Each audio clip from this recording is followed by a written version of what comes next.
Hi, Mel. Hi, Danielle. How are you today? Well, just started to settle a bit, considering that the topic we're talking about today is fairly relevant. But yeah, not too bad, thanks. That's good. That's good. I'm doing fantastic. And so I just want to lead us into what it is that our topic's going to be today. And that is going to be in our newest series that we've created called it for the mental health and well-being.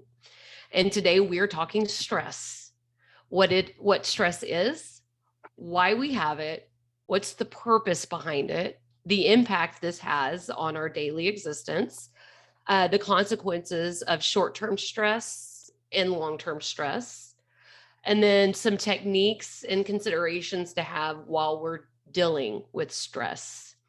Now, before we get into this topic fully, I did want to request that all of our listeners like and subscribe to our channel. It helps us get more views from more people because what we're trying to do is spread the word. And this really allows us to be put in front of a broader audience. So, with that being said, let's talk stress today, Mel.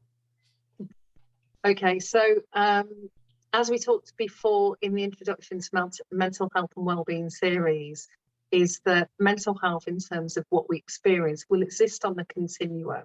So people will experience a variety of things like anxiety, stress, panic, and without it meaning that they have any kind of disorder and need to necessarily get treatment for it. But I felt it was important to start with stress because actually stress often predisposes us to a whole range of health and mental health issues if something is prolonged. So by covering some of the sort of basics of stress today and helping people think about some of the things that helps them cope, in particular with everything that's going on, around the world, whatever. I know we've got a lot of listeners in the US and we've got them in the UK. And mental health is experienced in lots of different ways, but it hasn't got boundaries, class or race or culture. Everybody will experience stress on some degree. And I think if we talk about stress in different groups, people have generally a good understanding about what that means and how it might affect them, but they don't necessarily realise some of the core components of that and some of the things that we can either do once a crisis is sort of out the way. Because when we're in a crisis, it's a different response, even though we will look at how the brain responds to stress generally. So we look at initially what is stress. So for some people, it can feel like a mental state. For some, it can feel like a physiological state. For some, it's all sorts of different feelings. But really, it's a state that's defined that when an individual perceives that demands that are placed on them exceed their capacity to cope. So that is a subjective experience about what they're experiencing in that moment or over the course of those days or over the course of the months. Things like anxiety, depression and stress is the number one health problem around the globe, and yet only a few people really go and ever seek help or get the right help that they need. And on a later edition, when we look at the the mental health series, I want to cover the different types of help that's available to help people think about what they might need right now in the moment and what could help them, because the support that you get through grief and the support that you get in stress can be different, and people need different things at different stages of their life journey. So as a general consequence of stress, 40 million work days are lost every year in the UK every day due to stress. So every day they're reckoned, and my paper might be a little bit out of date, but this is still startling figures. 270,000 people per day take time off for stress. Now, I'm talking about the UK. The UK is barely the size of one of your states. Right. So, if you think about in terms of those numbers and multiply that many times, we have got a huge issue generally. Yeah. This is like category 4 or 5, like this is high need to be evaluated, looked at and talked about, because everybody is going through some form of stress. Yeah. And the more we can be aware and be thoughtful that everybody's kind of fighting these same perceived demons, the more we're going to get ahead in this process, instead of hiding it and saying, no, I'm not stressed, no, I can do this, and allowing that that information to come forward so that we can, handle the stress, because stress is part of society as we know it now. And Mm. so how we take on stress is a key into how successful we're going to be within ourselves. And then obviously that Yeah. reflects into the display around everybody. Well, and I think the key point you're making there is people don't realize that that stress itself is a process of, that we have access to as humans, that helps us adapt. And Yeah. so when things change, or when there's a crisis, or there's an emergency situation, stress is actually what gives us the fuel and power to respond in the best way that's needed for that particular time. So if you're a policeman, a firefighter, or you're working on the hard line in services, then a certain amount of stress is what gives you the energy and the motivation to adapt to that situation. The issue comes in is in the intermediate, in the short term, the adaptive process and stress itself is vital. In the longer term, and there's lots of reasons why it stays longer term, the demands that it places on the body not only affects the mental health, but affects the physical health as well. And so stress is really just created, it's a biological process that gives us what we need to respond initially to emergency reaction. And so that's why, we need to normalize that this is a normal process in the body, but it's often about what tools do we need to tap into that helps us manage that short-term issue and then longer-term issues. Yeah. So on a biological level, when we start to feel stress, the fuel reserves in our body are mobilized and sent to the brain and muscles. But also what we find is parts of our body will shut down because the energy is moved away from there. So the body can be at its optimum with the energy reserves that it's got, which is often the idea of why we carry some fat to some degree. So we've got those reserves. But things like digestive processes slow down. So that's why longer time, or over the course of longer term, that constant experience of being in stress, we will start to notice that we will have breathing problems, we'll have digestive problems, we'll have sleep problems. And so it's really key that when we're thinking about mental health, that we are taking those things into account, is what else is it we're experiencing. In terms of stress as an adaptive process, is once you've been through that stressful mental cycle, it's a bit like we've talked about before. You go to the gym and you have all these demands placed on your body because you've either been running or rowing and lifting weights, and the body, then it's about how resilient are you in order to cope with the demands that's been placed on you and then recover. And so it's the cycle of demands and then recovery, and demand and recovery. And one of the books that I was reading today, just to sort of catch up on this, is that as humans, we've evolved, and the technological and the industrial advancements have evolved so far that in a way we haven't learned how to adapt enough to be able to cope with the demands that is placed on us on a day-to-day basis. Right. Let alone the fact that things like the 9-to-5 schedule really is out of date and needs to be reviewed, and that we need to work with our rhythms in our body rather than the way that the work is set up, and that we need to get better sleep. And so how do we do that? We don't keep the laptop on and have the blue light shining in our eyes, because research has showed us this is still stimulating our system. And so we've got overstimulated nervous systems, and that's before we even look at the trauma that maybe people have experienced, that will make them more likely to have or be exposed to things that trigger them more on a day-to-day basis. So you haven't just got the short-term stress, you'll be having things that already exist within, the psyche or the body of that person. Yeah, that actually makes, especially when you're talking about the blue light effect from having, we talk about this technological revolution that we're inside of. Well, this is the equivalent of the Wild West for us. We don't know. And we're learning as we go. We're learning what works and what doesn't.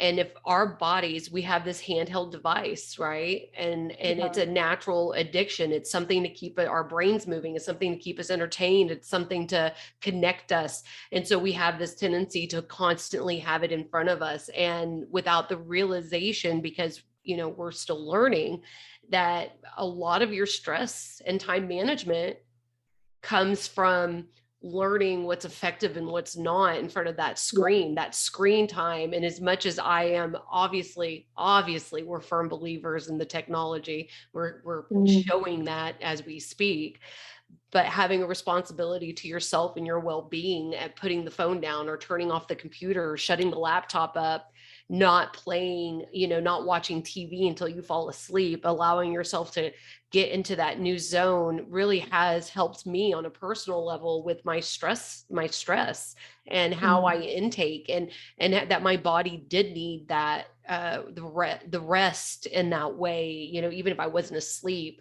Having no screen time for certain amounts of time has really helped me adjust back into not only this reality, but that handling the stresses of this reality, knowing that that is a separate reality. Everything online is separate, and allowing that to occur for me. So yeah, I'm just felt like bringing that up.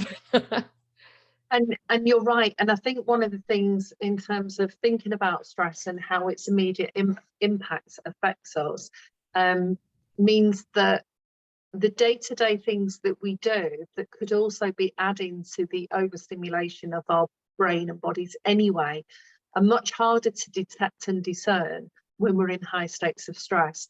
So I'm just going to talk through a little bit on a really basic sort of level what is happening when we start to experience stress. So if we were going back to the days of where we all lived in caves, female or male, and a dinosaur comes around the corner, well, your body would be kicking in terms of fight or flight.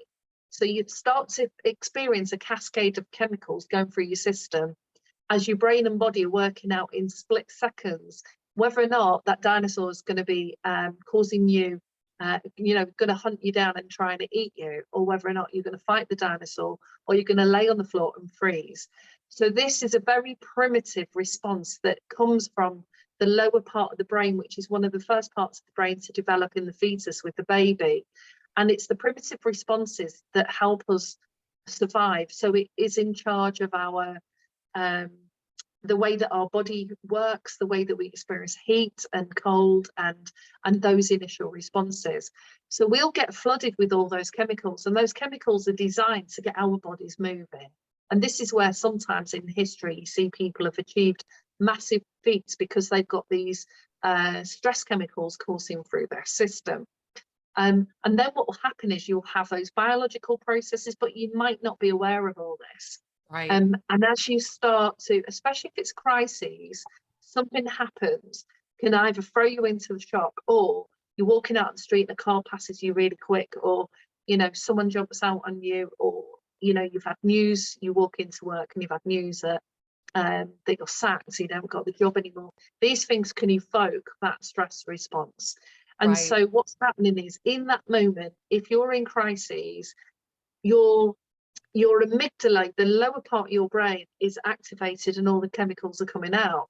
But the top part of your brain, which is the prefrontal cortex that is responsible for thinking, reflecting and observing, has less use in this, because you're not going to sit there and sort of think, okay, what am I going to do about this? You're normally reacting to the fast flight of chemicals in your system, because your body and brain is going run, fight or freeze. And the freeze is a sort of response that is less discussed in circles. But where children have experienced trauma, for example, in their childhood and as they grow up in teens, it can be a total shutdown of the system. So it can actually look like not much is going on, but actually the whole system has gone into shutdown and it can't cope. And it's almost like, I think we've seen dogs do this. They might just lie, or animals just lie there. They're being attacked and they lie there and they don't move. They're immobilized. And interestingly, I have seen this in work environments. Some people fight, shout, argue, rail up some people run, they don't want to know, you know, it's over there, I'm getting myself out of that space, and Right. it's the body that is deciding that.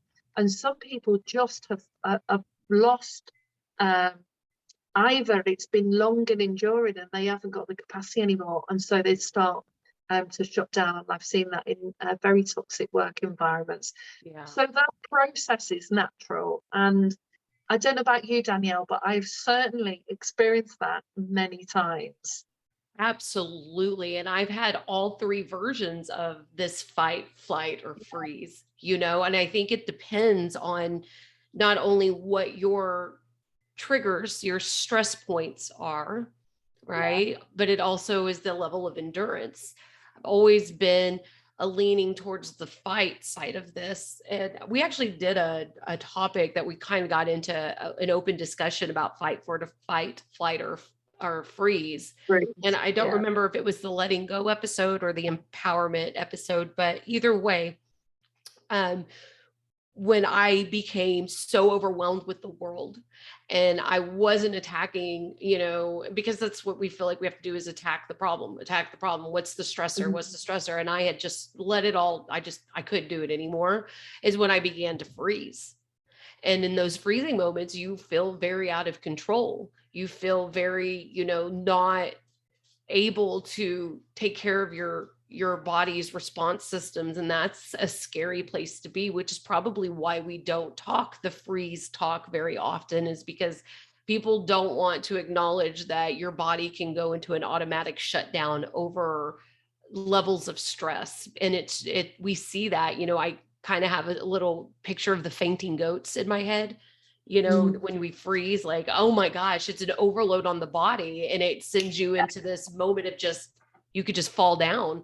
And, you know, stress being long term, I could really see that when a person hits these new levels of stress and they've been enduring them, that your body just has no more fight left, because you're automatically your body's in this moment at all times, yeah, that it's worn out, it's depleted, that we haven't been addressing the stress issues in our life. And in the moment that you freeze and you can't do anything, is your yeah, body really screaming at you, please, please take me out of this survival mode and put me into a different mode, so that when we have these stressful things happen to us, we're able to respond accordingly. Because it is, although it is something that's innate in us, it's from our ancestors, it's just a core value that we have. It is our job as an evolved human to take control over these aspects and learn to go beyond the survival response.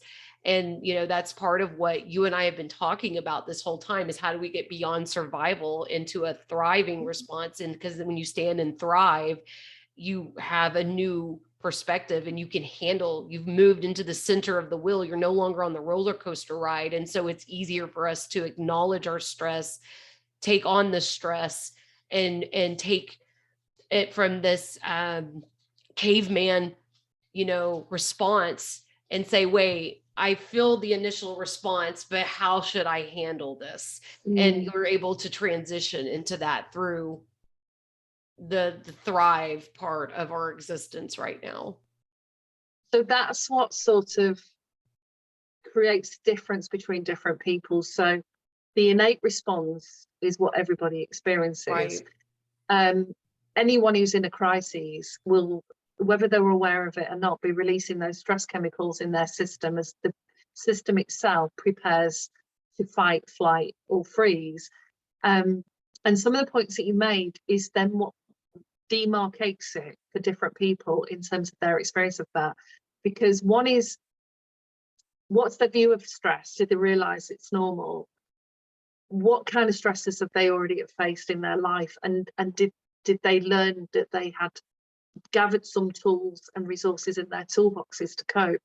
Or are the current demands that are placed on them, which can happen in a new job, for example, where you're elevated in terms of, you know, you might have gone from a worker to a manager, and now you're in a new learning zone, but now your whole competencies and skills come into question, because you were very good at the job you did before, and you've obviously got the skills to do this job, but the transition itself can be really daunting and create stress as you move through that transition. And the key thing also is that, as you rightly say, is about perceived control. So one of the things that's come out of some of the, just touching on the research, in some of the things I've read, is that people who have issues with pain and they're looking at pain management, older people who were moving out their own accommodation into maybe an older person's setting, or even people who go in for surgery, surgeons say that they know if a patient says, I've been dreading this operation all day, that some surgeons won't even follow through with the operation because they know that the stress will place the body under so much stress in that operation that they're going to do much worse than people who go into that with a different mindset. And in terms of older people and pain management, is when people perceive that they've got some control in some way. And actually, one of the organisations that I worked with called the Human Givens, they talk about basic human needs. And one of the way in terms of mental health, you can start to understand why you're starting to have some difficulties, is that all humans have needs. And so one of the first things to do as well, not when you're in crisis, so let's move away from, we've been in a crisis, we've had the stress response, and now we're getting back to some homeostasis, we're getting back to some even keel. But the idea is that if we're experiencing some anxiety or depression or some stress, it's our system telling us that something is off key, or that we're responding in outdated ways, and we need to check that. But our perceived control over our environment, our experience, is key to this, because where it actually, some people fare worse is if they've got negative mindsets and are quite pessimistic.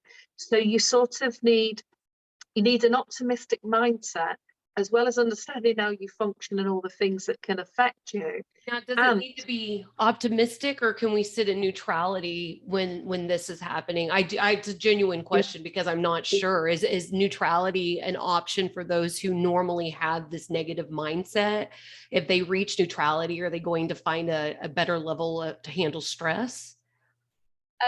So because most things are polarized, and a lot of people experience things in terms of really stressed or optimistic and pessimistic are usually the two levels. Of course, is neutrality. But even for people who meditate every day and are very mindful and aware of the thoughts that pass through their heads, we grow up in a society where, celebrating things that are good, bringing out your own gifts and abilities and finding out what your own path and purpose in life is not actually sort of brought out of people or celebrated. No, it's not celebrated. Yeah. In fact, it's the opposite. We call them, they're bragging, or they have to be the center of attention, or, attach whatever negative to you trying to be your positive self. And that's just really the conditioning that is society, that if we're not the best of the best of the best, then you have no room to brag. You have no room to be proud of yourself, or to even, I remember somebody asked me when we first started this podcast, I had never met this person. And they were like, what are you doing for a living? Our basic question asking. And I told him I was very excited. I've started this podcast. I'm working really hard. We talk, about this. I've got a mental health professional that helps with all of this. And he looked me dead in the eyes and said, humble brag, I guess. And I was like, who are you talking to? Like, you asked me what I'm doing, and I'm excited about what I'm doing. Therefore, I'm not bragging. And even if I were bragging, I have the right to do so because I took a lot of time and effort to get to this place that I get to be proud of myself.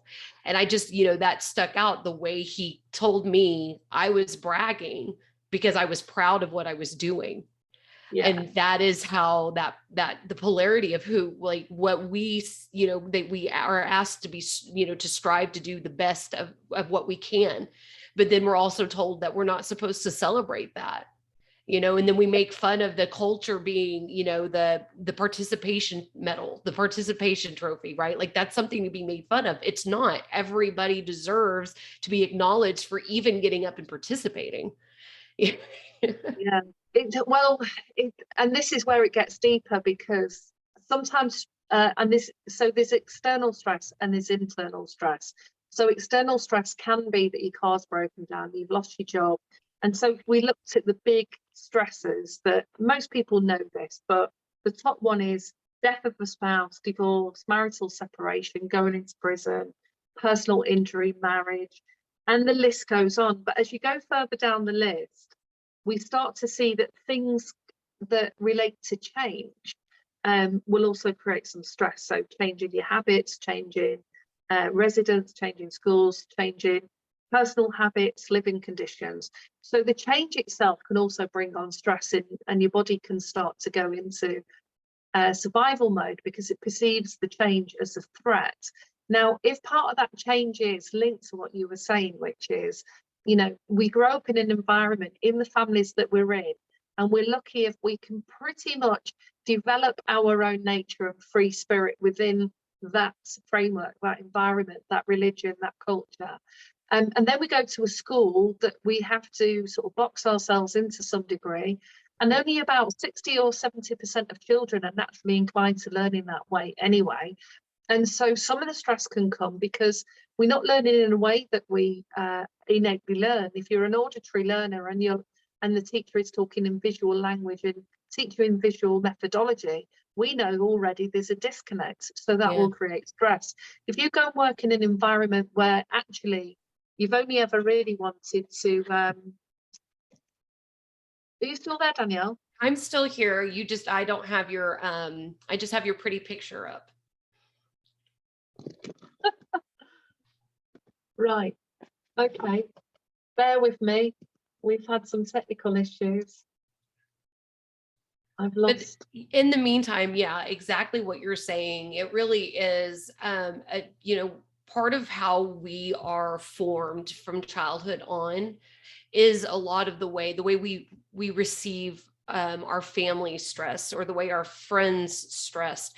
We are always taking these things in, and sometimes they stick, and now we're like, this is how I handle stress, because even though it's an unconscious thing, we are still picking up on other people and the way that they're handling. This is, the beauty of human life is we kind of pattern each other around each other. And then, so when we're talking stress, welcome back. I see you again. when we are conditioned in these ways of, like stressful there. right. Well, for example, like the way my dad handled his stress and the way my mom handled her stress was completely different than how I'm choosing to handle my stress. But naturally, conditioned unconsciously, I was mirroring the way they stressed, and I was mirroring that in my daily habits, how I handled the stressors, how I would receive and then put back out the projection of the stress. And we are just mirrors to everybody else. So who we choose, who we don't choose, as like our parents and the family we grew up in, can make this really big impact on your response to stress. And where I'm not using this as a victim standpoint, I call it a bell curve, right? So that's where you started out on this curve. How do you get yourself to a different level on this stress point? Because we are in control of the way we handle things, and we are quite capable of, I'm living proof of the way I once handled stress versus how I handle stress now. You can override that system. We're all quite capable of it. And even if your initial response is that fight, flight, or freeze, you also have this beautiful brain going on that can override that and say, wait, we've been here before. That way didn't work. So let's create a new pathway that will be more feasible for not only your well-being, but everybody else's well-being around you. How can we do this? And so, stress is a scary thing, but at the same time, if you can get control over your stress, you are mastering a very difficult space in the human existence. Yeah, and talking about childhood was a really key point as well, because as you rightly say, when a child grows up in a family, whether it's mom, dad, aunts, uncles, however they manage their response to issues that are going on in their lives, whether it is they owe money, there are work issues, that will be modelled by the children to some degree, where either they learn to shut down and not express themselves, but will feel the stress on an internal level, or they will lash out and fight. And that's the thing, you see, sometimes, and because stress can actually be quite a strong experience of chemicals coursing through your system, just like with anger, people can get addicted to the experience of that themselves. Yeah. And in terms of, so I've gone through a couple of really stressful periods in my life, and two of them were at work. And as much as I had a lot of tools and resources at my disposal, some of the things that I was realizing in hindsight, because as you say, hindsight is great, but at the time we don't necessarily have access to it because we get in that state. What I'd started to notice was I actually got, you can get into the state where you are stressed every day and your system is constantly wired to the point that I was releasing so much stress chemicals that I could function, but I was burnt out. So it was a weird experience of functioning every day and doing the job and focusing on what I was doing, but at the same time I was absolutely exhausted. And there will often come a crunch point for people if they don't notice the signs and where things are going in that direction. So I know now, if I've had a long day, I get overtired, I can start to drop things, and that's an indicator for me to stop and get some time out. So you've got to be able to also understand how you learn about stress, how you learn to handle your emotions and regulate them, how you respond to. So some people won't get that stress until, I don't know, something big like losing a job or getting notice on the house. Other people can get stressed because it's raining outside and can't find the umbrella, you know. And so that's kind of like the times in which we need to be looking at, okay, what's going on for this? And why is this so stressful? Well, part of what used to stress me out was time and being somewhere on time. And if I wasn't somewhere on time, or if we had the potential of not being there on time, even if I knew that being on time wasn't the important part, it still was a stress point for me. And I would project in anger, like, hurry up, and like, we're not being respectful of another person's time, and you just would it would stress me to no end. And then I would find myself having a hard time releasing, where when I got there, of course I was on time because I didn't need to stress about that. I would already be in such these high these volatile feelings, I guess would be the way I would put that. It would be so, the slightest thing could send me over the edge. And that was because I would keep breathing in the stress and finding that stressful period, because then I'd be awake at least, and so it does become that addiction. At least I'm awake, at least I'm feeling something, because I was feeling a lot of nothing in those time frames. And so when you feel something for the first time, be it anger, sadness, whatever, at least you're feeling, at least you're having an opportunity to feel it. And so stress can be an addiction itself. You can be addicted to the feelings that it promotes for you, because at least you're in a process of feeling.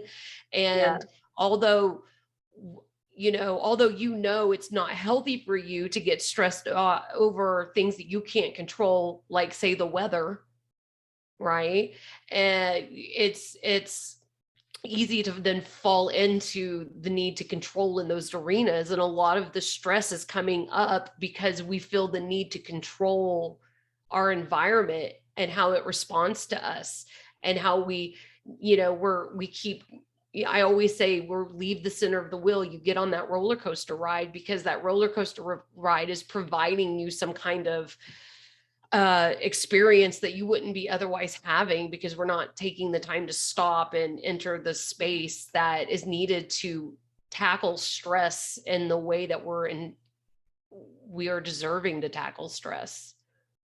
So sometimes things escalate and speed up because the energy of the situation requires it, and it's our resistance and ways of controlling things from our previous experiences that can be the things that get in the way. So rather than free floating through it, so it's a bit like if you move in house and get married, you know, there's certain things to do, but if you sit there and procrastinate, they all build up and you can start to feel overwhelmed.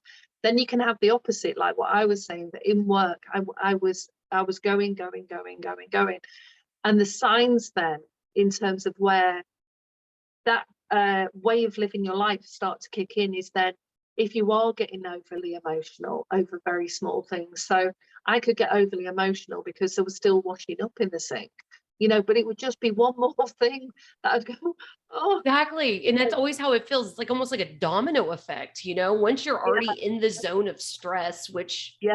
you live in And then this it, reality, you've been there, you know, yeah. the And after smallest inconvenience can send you into fight it or sends it flight. right off. Yeah, Yeah. yeah. And even and one of the difficulties is if the stress has been going on, because really reactive stress should be over and done with in a few days or a few weeks, but if it's been prolonged, so you're living on the adrenaline and you don't realize, you just at it, you know, you keep going at it. Normally you only realize once you go on holiday, you realize that for the first week you're so exhausted you don't want to go out and explore. But when you're emotional like that, or easily getting emotional, especially if you're not usually an emotional person, if you find that you're waking up at 3 or 4 o'clock in the morning, and the reason for that is actually the brain has a job when you sleep, because the brain has to process all of the information that's come in at it on a day-to-day basis. If you're overwhelmed with stress, your brain hasn't got the capacity to cope with all the incoming information. So then that's when it starts doing it in dreams. So the dream state is the body and the brain's natural mechanism in which to process all the information that it's experiencing. Yeah. But if you start waking up at 3 or 4 o'clock in the morning, now some people do because they want to meditate and it's the time that the sun is rising and that feels right, that's different. But if you're waking up with loads of ideas in your head or having conversations that, you know, you may have started the day before and you are exhausted and you are waking up out of a scary, demanding, challenging dream, then these would be the signs that actually you are, you know, if you had to look at, you're feeling all right and you're really stressed over here, you are moving right over into the stress zone, and this is where the red flags go up. And for me it'd be things like tripping up, forgetting my keys, writing on bits of paper, as you know, I can be a little bit chaotic, but it gets even more chaotic, Right. not remembering things. And if you know yourself quite well, you might notice what some of those triggers are, and then it's about what's important then. So what we're going to look at as well is some of the key things that can help once you understand how you experience stress. So the first question is, how do you experience stress? Then it's, what other events in your life have been stressful? And is it like what you said, Danielle, that in some of them you ran, in other of them you fought or got angry, in others you rolled back and couldn't respond at all? Just shut Because down. people may find, yeah, because people might find, and it's really bizarre because I've had all three as well, and it wasn't a conscious choice to go, I think I'll do it like that way in comparison to that way. And often it's your intuition and your innate capacity to survive will kick in. So have a look at, and also think about, where have you made changes in your life that at the time were incredibly stressful? Yeah. But what were the tools and resources that you harnessed and utilized? Did you talk to a friend? Did you go and see a therapist? Did you have some time out and go to a spa? Did you practice mindfulness and meditation? Did you scream and shout? Did you write a letter? What were the things that you did when you experienced stress, and as you started to move through it, that actually seemed to work? Because some of those will still apply, and sometimes we've got to add things on top, because underneath the stress, sometimes, as you said, you were starting to move in towards anxiety. Now, anxiety is a component, but also separate, because you can feel anxious and not stressed. Right. But that can, if you are an anxious person, it can feed into the stress, because what anxiety is often about is you're trying to predict the uncertain future, and it creates a lot of unease, because it's very hard to do that. Or you're working on all the what ifs, but the what ifs are from that negative mindset, not from the what could be beautiful mindset. and very few people, I don't know what the percentage is, but based on our cultural influences, are much more likely to look at what could go wrong and disasters, because we've had several world wars, you know, we've had Cold Wars, we've had all these things happening in politics, and now we're having, you know, a global pandemic. Well, of course, the future is uncertain, which is what is driving us to want to talk about mental health and well-being, because Yeah. how do you sustain yourself Right. in times like this? How do you stay in the center of the wheel? And I love that metaphor, because I often have felt this chaos around me, a bit like the Charlie Brown character, Yeah. who, I can't As remember the his name. stinky. Yeah, he Well, drags his blanket, it's and there's funny because dust. as you were talking, I drew, like, this is how I viewed stress, right? You're the center point, or you're the circle, right? And if you remain in the center, this stress almost doesn't penetrate. But the more we exit over here to the edges and start to find out why all these stresses, like what, you know, reaction to all the stresses, when the chaos, it's like the chaotic lines all around you. And the more you can return to your center, the more you can focus on what you can control, and at the same time releasing those things that you cannot control, you'll Yeah, find yourself slowly entering the center of the wheel, and much less affects you, much less you're able to cope with stress in the ways that our body is designed to, without putting any more pressure on it or consistency in that zone. Because although I respect stress as what it is, I have, you know, a lot of respect for the reason we have it, the purpose behind it. I do know that stress isn't like any emotion. Stress is not something to live inside of. It is not a place to reside. It is not a place to unpack your bags in. And although you don't have to go running from stress, it really is a great indicator in the way that you're receiving stress and how you're putting that back out, like you had said earlier, to really take note of that.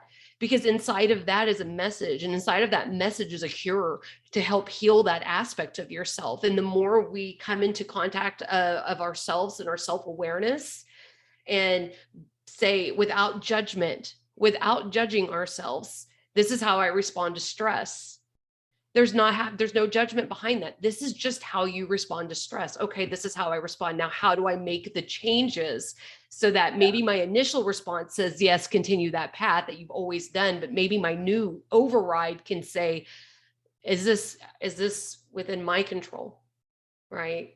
How can I respond in this moment? And I don't mean these external stressors like there was just a car accident. I don't mean that. I mean in our day-to-day activity stress, our work life, our home life, the things that we add to our plate every day because it's the society we live in now. You know, what can I do to help me release these perceived controls that don't exist? And you'd be amazed at how quickly the stress points start to soften. yeah. So I was thinking as you were talking of giving some examples of the common stresses that I've come across. Because I Yes. think when people can relate to the stories, they might realize actually, because there's so many different ways that stress can manifest. Stress can manifest even if you lay in your bed doing nothing, Yeah. you know, because we can all wind ourselves up or replay situations that were stressful at the time. Because as we've said before, the brain can't distinguish between really what's fact and, you know, what's reality and what is a vision in your head. So I'm going to think of some examples. So whoever's caretaking the children. So if we're thinking of, say it's mom and she's at home and she's got some little ones. So she's got a couple of kids under 5 and maybe was a career woman and has now got children. And one of the kids is sick and is sick a lot. So she's traveling from doctors. She's up at night. The child is experiencing symptoms, but nobody can really pin their finger on that, as well as the day-to-day stuff of getting the kids in the car to the shops in the day without the traffic, without all of those things. Yeah. So on a very basic level, being at home with the kids, for example, like that, without all of the other sessions that you want to get them introduced to, like piano or ballet or reading or jamborees or going down to the park and all of these things that we organise in our lives that we add on top of the day-to-day things. Some people will rise to that and flow through that and take it all under the wing, and you'll hear phrases like that. and other people will be able to do a proportion of it, and then it gets too much. So at that point, it the stopping point and the capacity to reflect is important, but you've got to create the space to do it. Right. Let's take a different example. So you work in an environment, and you've maybe worked somewhere for a few years, and you've been promoted, and everybody recognizes what skills you've got. You're excited, you're getting a pay rise, you're telling everybody, and then the reality is on Monday morning, you've got these emails coming through using words you've not recognized before, asking you to go to meetings you've never been to talk to people in the meetings or on Teams, and you struggle to manage tech, or you've been asked to write a report and you don't really know whether or not how to do that. What are the kind of things that go through people's minds? Can I do it? I've never done that before. I'm rubbish at writing reports. I wish I wouldn't have taken this job. I was excited for it. What we're taking on. And people won't necessarily realize that both, whether you've got the young children and you're moving through those spaces with children, or you've taken that new job on, that you're going through a transition. You're going through the model of who you were, and you're going through a growth spurt. So the stress itself is releasing the chemicals because your body's going, I don't know what's happening here. But that can be short term and it can be temporary, because the key component for both those people is to look at what their needs are. So if you go into the work environment, it might be that you need a coach or a peer mentor that can support you through that process. You need to be able to trust people. You need to be able to ask that it's okay, because it's quite normal when you're going through a growth spurt that you need some support, because you're developing new competencies and skills. If you're a parent, it might be that you get someone over so you can just have some sleep, or that you have a partner that cooks for you sometimes, or that you shop online and you don't get it delivered, or you take the pressure off yourself to have a house that looks like a shiny new pin.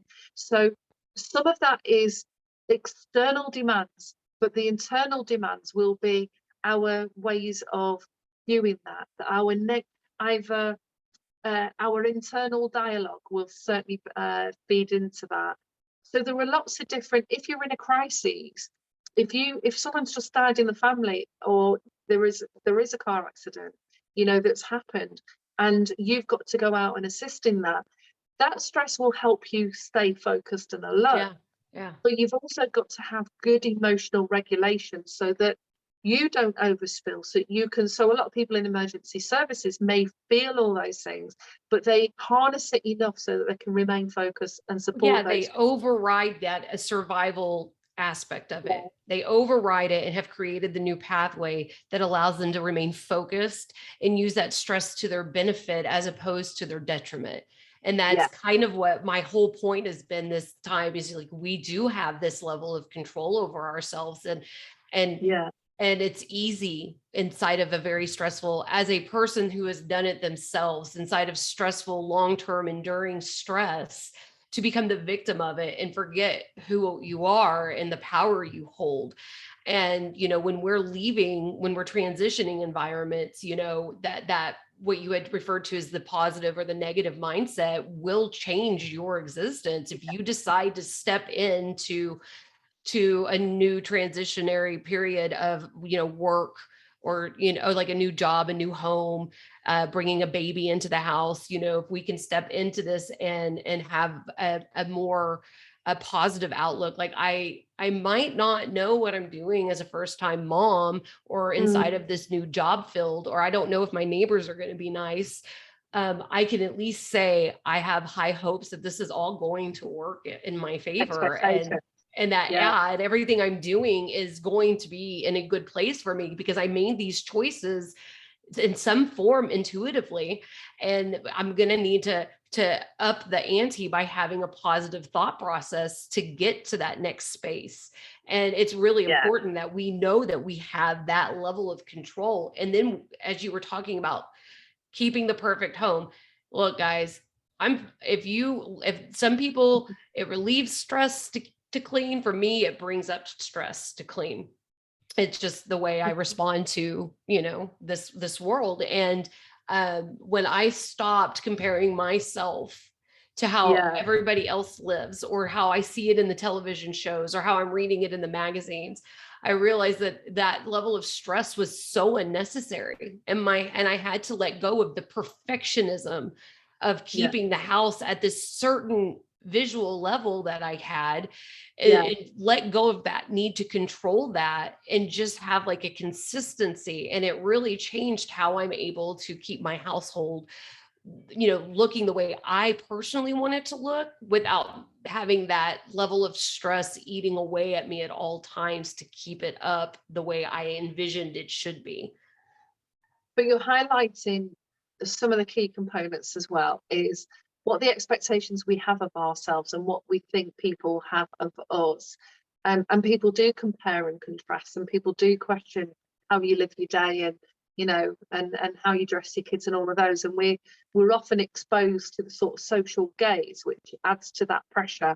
So you've Yes. got to be quite a strong and hardy person, or get to the point where, and often people do get to crises, and I've had burnout a couple of times because I've not recognized the signs in my body. I've not had the support sometimes necessary in order to do the job and take my foot off the gas.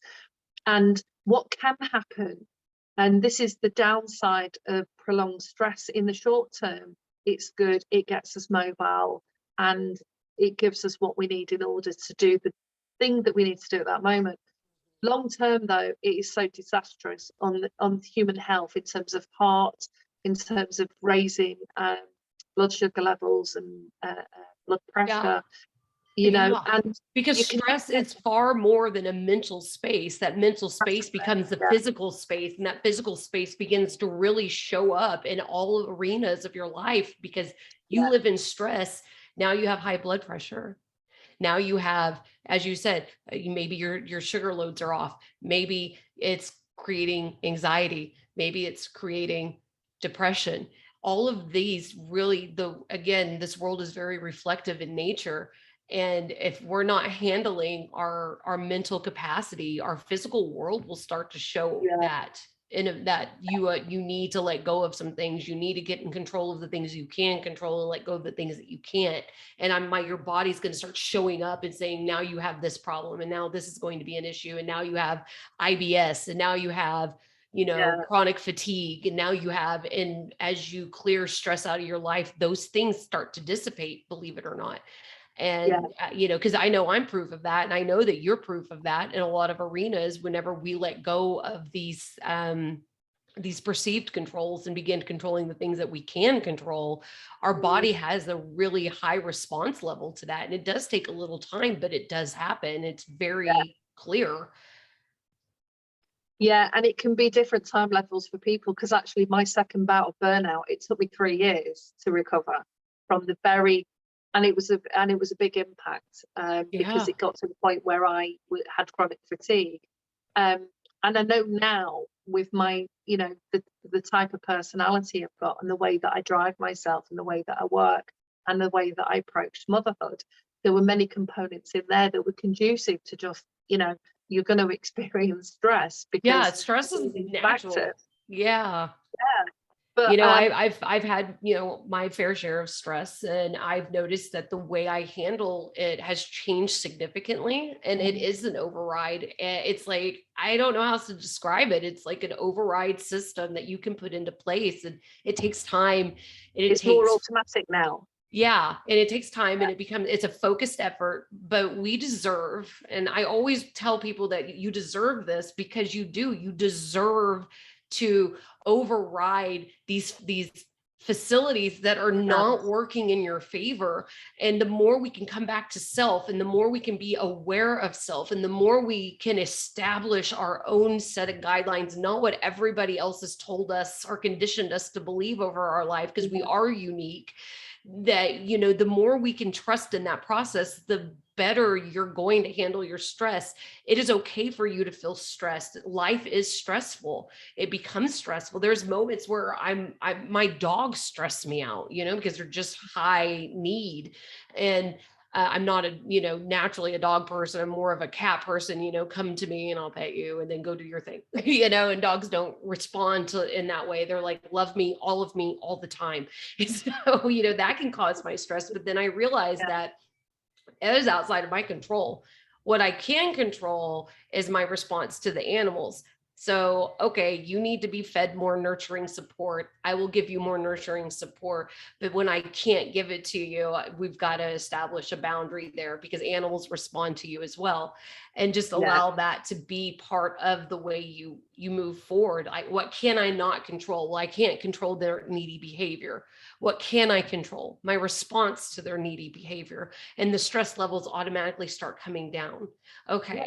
I got it. That's a simple way of, that's just my simplistic form of the things that cause me stress now, because I've really done a lot of work in my stress. I have the same existence.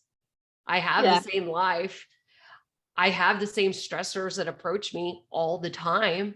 But your response is different. My response is so different now that I reside in the center of the will 99% of the time. And when I have to come out of that center of the will, it's with purpose. And my body can now recover from it much quicker.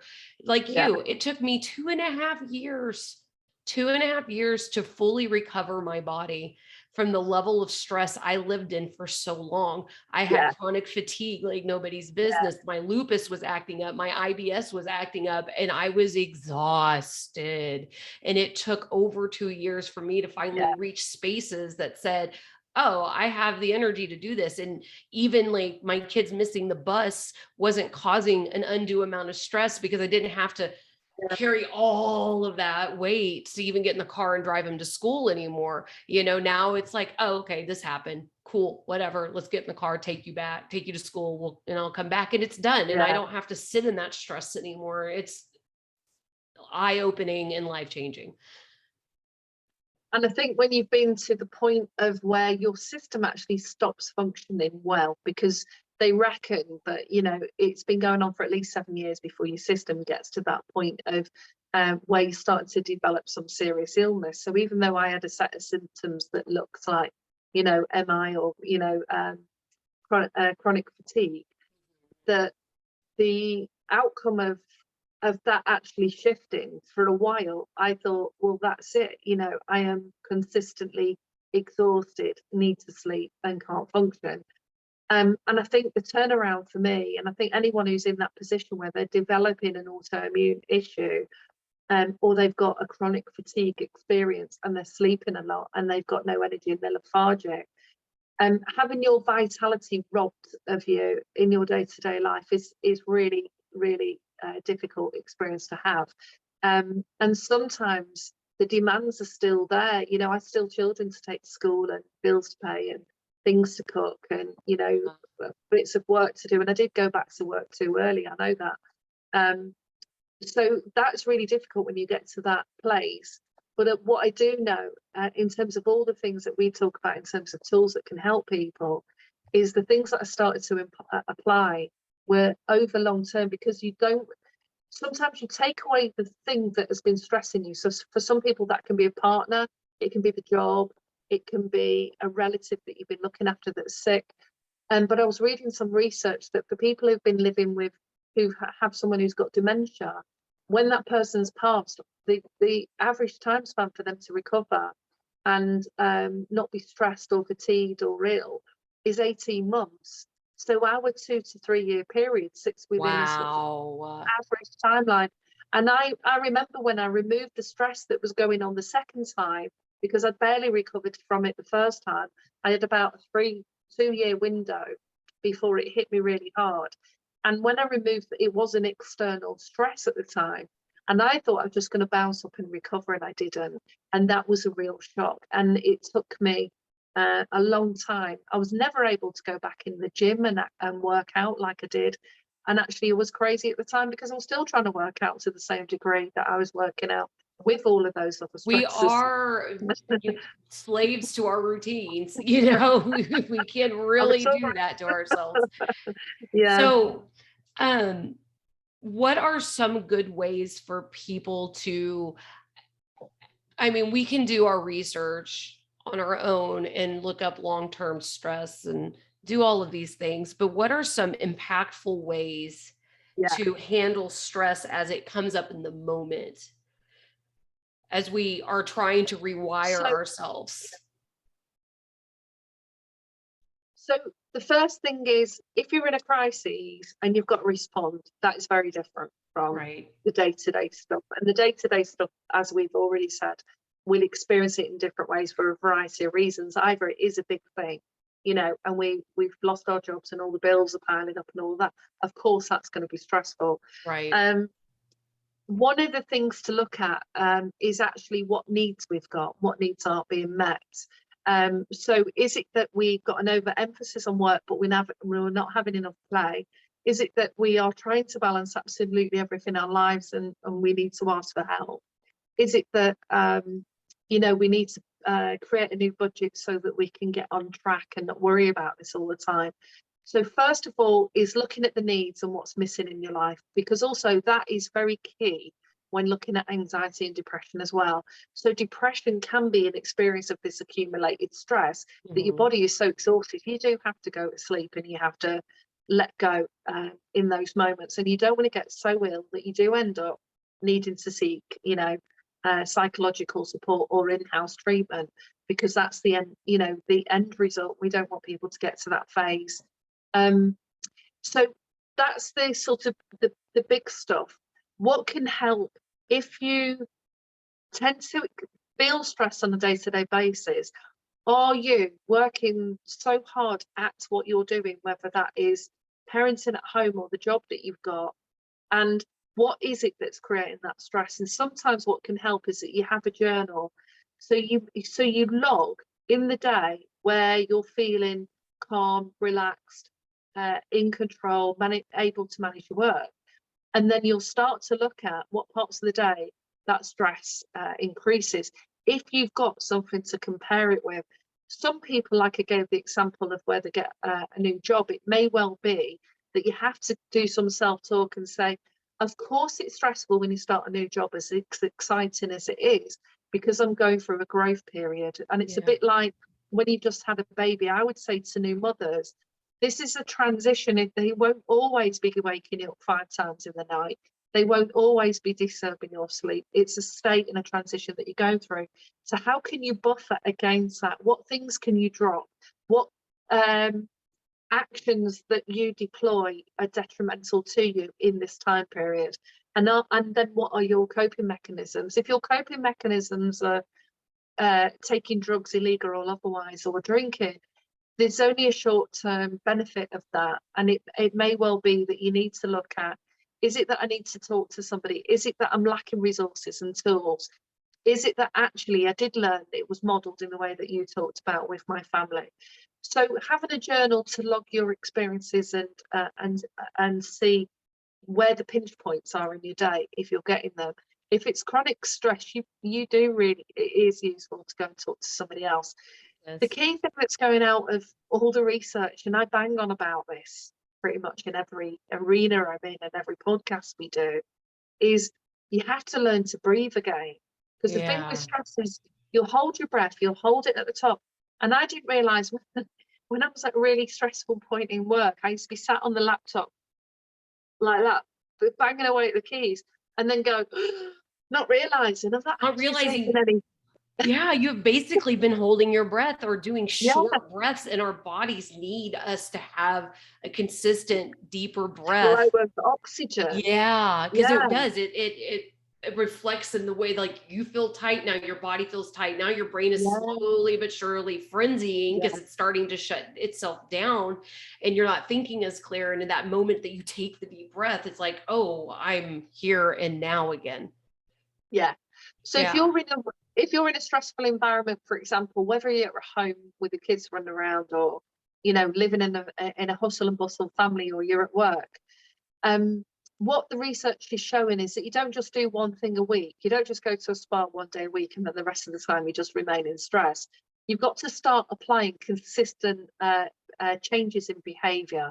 So it might be that you do one thing, and one of the things I say to people that can be quite key is that you just find 5 minutes a few times in the day to focus on your breath. to start taking in smooth, deep breaths. And if you don't know how to do that, there's so much on YouTube now and so many sites Yeah. given to some really basic relaxation skills.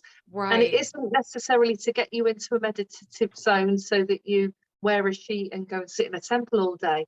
This is Exactly. about reorientating yourself. When you talk about the wheel and the chaos, and the interesting thing is, if you wake up in the morning and you're already getting floods of thoughts about stress, it's because you went to bed thinking about all that stuff. Right. So your brain will sort of take you back to where you were the previous night.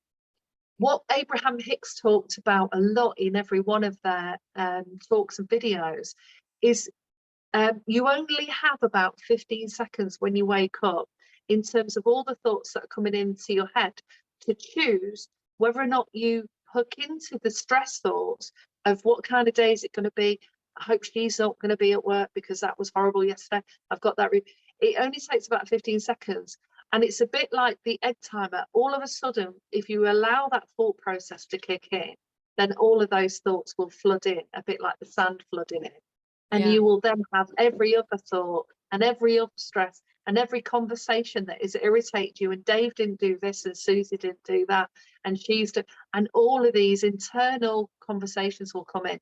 If you wake up and you're feeling it, you do have a window of opportunity to work on your state Yeah. management. NLP talks about this all the time. You stand up and you breathe into your body and you ground yourself through whatever method, and you look out your window and you aim to look at something that is pleasing to the eye.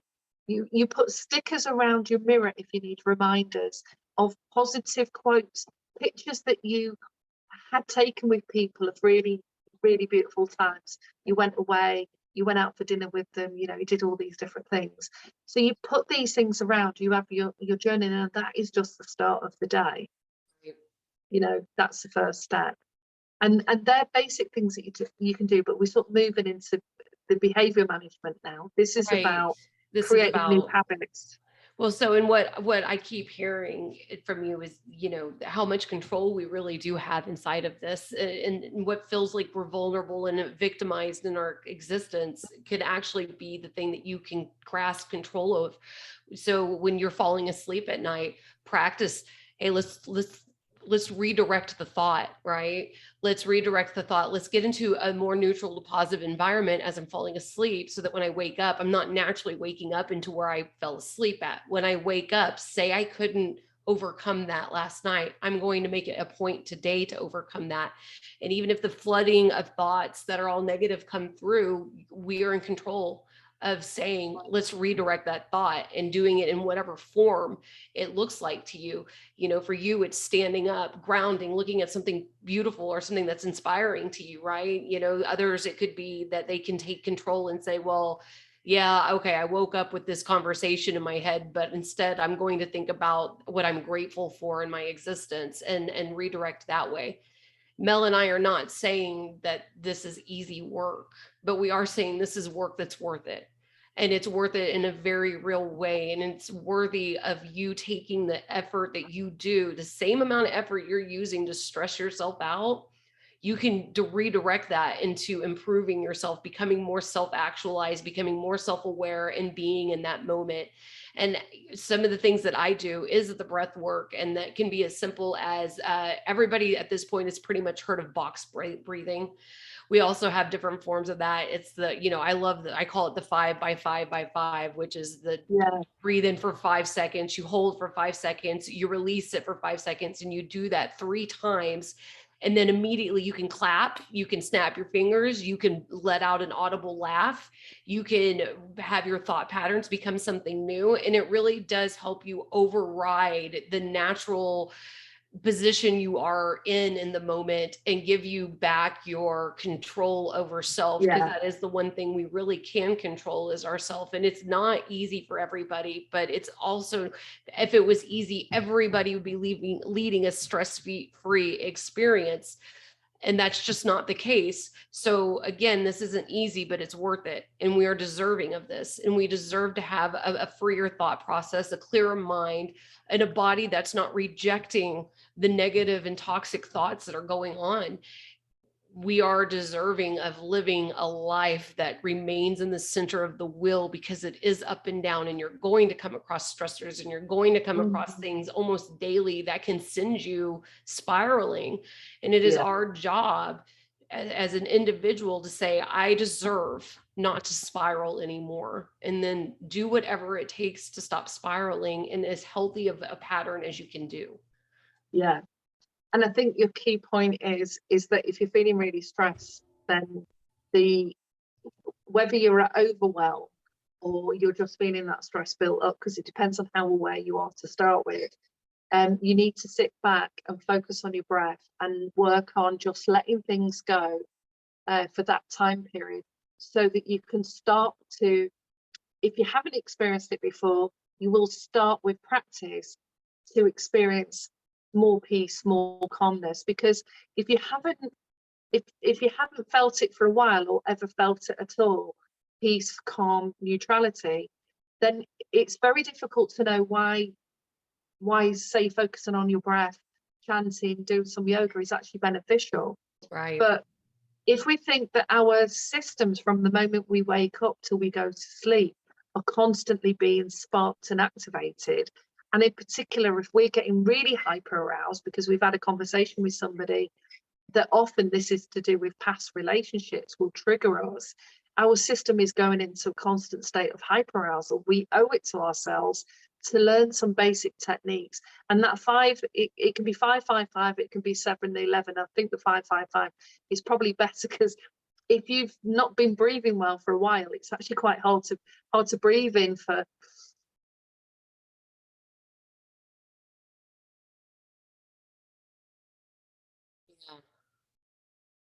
and that's how it needs to be done. And it takes it takes about 3 breaths at least to switch the I think it's parasympathetic nervous system over to the sympathetic nervous system, which enables us to now release endorphins rather than stress chemicals. And so with that constant practice, and again, it's refocus your mind in the morning in terms of creating the state that you want. Apply anything at all in your environment that will help elicit good feelings to remind you, because we need reminders. Have some points in the day, even if it's once every couple of hours, where you just put a timer on your phone and then remind you to sit back and focus on your breathing. Because when you take that focus onto your breath, you can notice whether or not you've been holding your breath, or whether or not you start yawning a lot, when you do that. And then start to put some practice in your week, whether that is going for a walk in nature, because nature itself, in terms of that environment, will dissipate some of that chaos that is in our aura. Because if we've got that in our energetic field, we are going to notice and see more stress around us. Yeah. Well, and the Earth's pulse is a natural healer, like there's science backing grounding, and and the way it discharges the negative ions. And so this is a real thing. Like, there's science backing this. This isn't some esoterical, my connection to spirit was founded on me needing science backed. And I didn't want to be too far over into some, non-reality that's here. But yeah, so we are going to be tackling a lot, but you're also going to notice that Mel and I are going to have a lot of the same advice. And the reason why is because it works. Because these things that we do, these consistent behaviors, the breathing, the yoga, the NLP, all of the things that we sound like, they're really powerful. They're powerful, and they're powerful and simple. And that's sometimes the best way to go about it. It's hard to wrap your head around, isn't it? That actually, and I thought that for years. I was like, these are really simple things, and yet they're tackling some really complex issues. And if it's really hard to shift out of negative states because they're chronic, then you really do need to go and talk to somebody that will listen to you, but also help you develop some tools that you can apply right now. Because it's a bit like when people say to me, oh, we really need to get fit. Well, they don't go to the gym, so why am I going to advise them to go and work out for an hour and be on the cross trainer for 50 minutes and lift weights at twice the weights of what they would even be able to lift now. It's too much for the body. So you need to introduce people to bite-sized things that they can do. If you're in a really stressful situation, and when that's over, often going to sleep and having time out will make a big difference. Immersing yourself in a film or something. So it depends on if it's chronic and it's been going on a long time and you're not seeing the red flags, but people are. You need to listen and do something about that. There's no shame in asking for help. It is a human experience that we have. Coaching's quite good because coaching can sometimes help you zoom in on those. If you research the coaching wheel, you'll see that it's a circle with slices taken out like a pizza, and each component, each part of that pizza will be a component of your life: children, religion, spirituality, work, finances, all of that.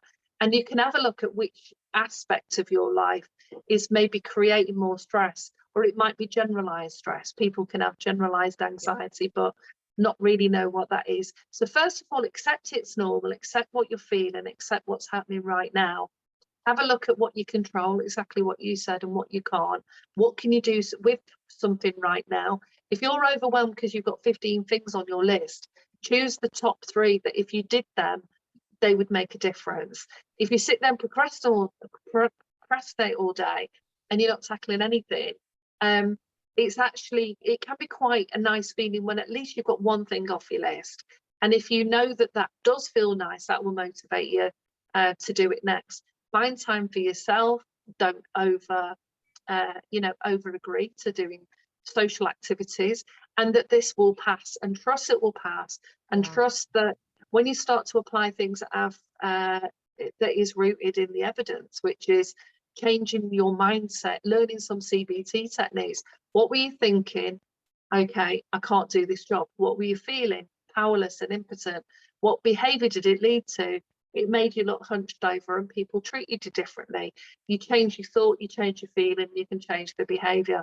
But it's all practice. And me and you have talked about how much we have had to personally practice to make these things.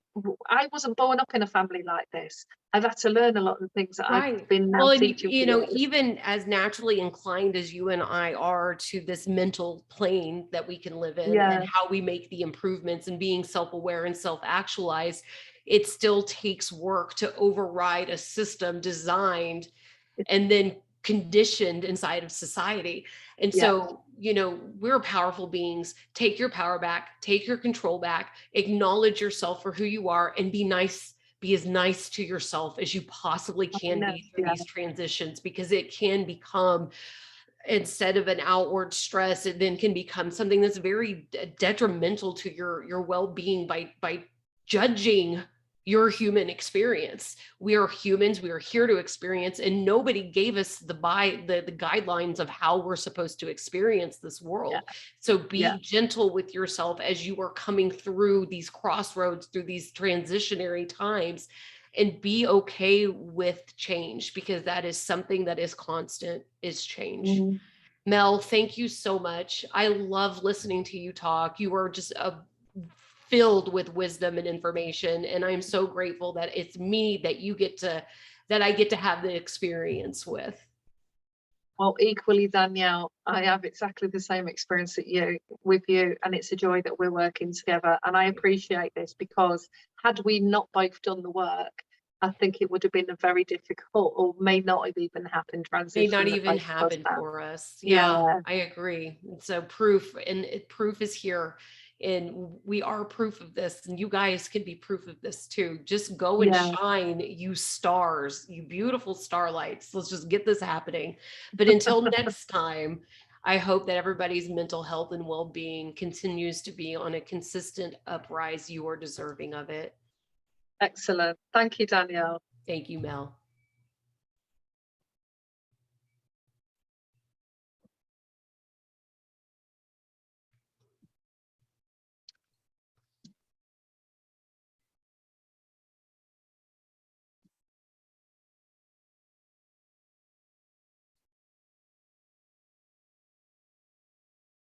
There she is. Okay. Oh, you're still recording.